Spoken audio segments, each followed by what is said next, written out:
You know, have you ever had one of those moments that just completely changes how you see everything? For me, it wasn't some huge dramatic event. It was this, a broken pen. Sounds kind of weird, I know, but stick with me because this simple broken object taught me one of the most important lessons of my entire life. Let's get into it. So let me just ask you this straight up. Have you ever believed in something so much that you were willing to actually put it to the test? I don't mean just kind of hoping it's true. I mean really putting it on a line to see if it holds up under pressure. Just keep that question in your head, because that's exactly where this whole story kicks off. Okay, so picture this. I was back in 11th grade, a computer science student. It was just a normal day. All my friends were outside playing cricket during our PT period, but, I decided to stay behind in the classroom. And even though I was supposed to be working on physics problems, my mind was somewhere else entirely. I was wrestling with this massive idea: what faith actually is. See, I was totally obsessed with these two old parables. The first one's about this guy who climbs a tree and literally just waits for God to drop food in his lap. Complete passive faith. But then there's this other story about a man who's told, hey, tie up your camels first, then ask God to protect them. That's faith that demands you do your part. So which one is it? Do we just wait and trust, or do we have to act? That question was just on a loop in my brain. And right when I was deep in this thought, my friend comes bursting back into the classroom, just electric with energy from his cricket match. He's telling me all about how he won, but I gotta be honest, I didn't hear a single word. My head was still spinning with those two stories. And that's when it hit me. This was my chance to run my own little experiment. Well, he definitely noticed I wasn't listening, and he started to get pretty annoyed. He reached over, picked my pen up off the desk, and said, "Listen to me or I'll break your pen." I mean, it was a ridiculous thing to say, totally unfair, but in that split second, I saw it. It was the perfect test. So I looked him right in the eye and I said, totally calm, "No, you can't."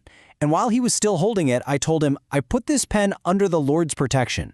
Now, I wasn't trying to be a jerk or anything. I genuinely, truly saw this as a real-time test of the very question I'd been wrestling with just seconds before. Before I could even finish my sentence, he just threw the pen on the floor and brought his foot down on it. Crack. And then just total silence.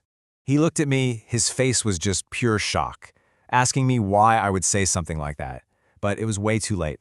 The pen was shattered, and honestly felt like my heart was too. He immediately started apologizing, saying he never would have done it if he knew, but the damage was done. I just quietly got down on the floor and started picking up every single broken piece of plastic, and I put them all in my bag. The school day ended, but that feeling stuck with me. For weeks, my mind was just this whirlwind of questions. Why didn't I just grab the pen back from him? How could I have let that happen? I put my faith out there, and I lost. Or did I? Was this all my fault? I just didn't have any answers, and man, that uncertainty was heavy. But here's the crazy thing. Even with all that doubt and confusion, I just couldn't throw those pieces away. I kept them tucked away in a little side pocket of my backpack. I'm not even sure why. I guess some little part of me deep down still thought some kind of miracle could happen, that maybe this loss wasn't the end of the story. So then, weeks go by, and something totally normal, totally boring happens. I'm sitting in class trying to solve a math problem, and my other ballpoint pen, the only other one I had, it just died. The ink ran out. And in that super mundane moment of frustration, this idea just sparked in my head. So my pen runs out of ink, and suddenly I remember the broken pieces in my bag. I pull them out and I realize the important parts, the little ink tube, the metal tip, they were perfectly fine. So I took them out and slid them into the empty plastic shell of my other pen, and it worked. It worked perfectly. And that's when it hit me like a ton of bricks. Protection wasn't about the cheap plastic shell, it was about protecting the parts that were actually useful.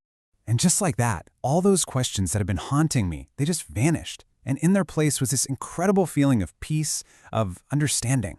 My faith hadn't been wrong, my timing was. And that's when I finally got it. Protection doesn't always mean preventing something from breaking. Sometimes it means preserving the essential pieces until the exact moment you really truly need them. And here's the lesson that I think goes way beyond just my story. It doesn't matter if you believe in a higher power or not, because this idea of faith, it's universal. It's that powerful force inside you that helps you find new paths when it feels like you've hit a dead end. It's just a deep, powerful belief in your own dreams, your goals, and your vision for what's possible. But, and this is a really important part, there's another piece to this puzzle. Faith isn't about just blindly running into a brick wall over and over again.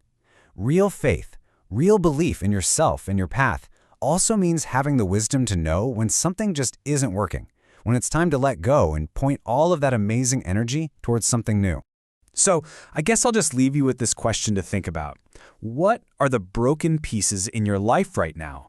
You know, the failures, the setbacks, the things you're still carrying around with you? Maybe they're not just reminders of a loss. Maybe they're the essential parts just waiting for the right moment to be useful again. I'd really love to hear what you think down in the comments.